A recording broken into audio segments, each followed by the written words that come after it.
before we answer that question, it's important to understand what minimum wages are and why government increased them.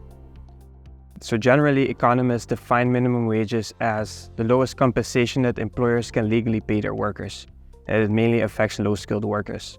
In addition, minimum wages are often increased by the government to raise the living standard of their workers and protect them from exploitation from the employers.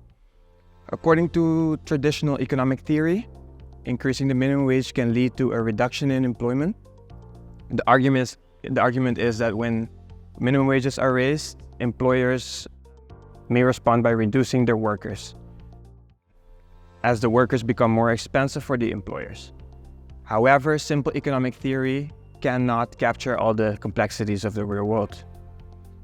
The impact of increasing the minimum wage on employment has grown to become a subject of ongoing debate among policymakers and economists.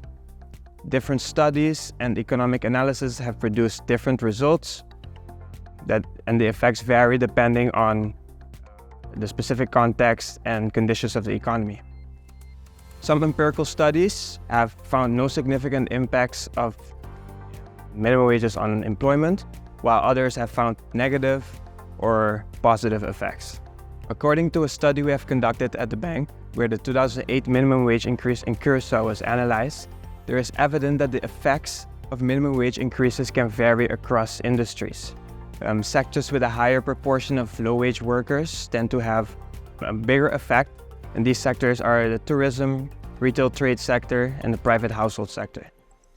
In addition, it's also important to know that minimum wages can have other effects on economic indicators such as profits, inflation, labor productivity, wages, and the distribution of income.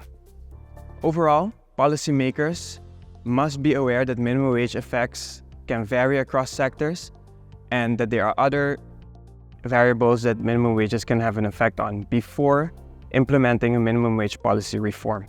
To have an effective minimum wage increase with favorable outcomes, it is important that an increase in minimum wage goes hand in hand with an increase in labor productivity in the sectors that are most affected. This can be done through improving the efficiency in the labor market by, for example, reducing the informal rate, helping businesses that are severely affected by the minimum wage by providing support, or adjusting labor policy. And overall, this will have a better influence on the minimum wage effect.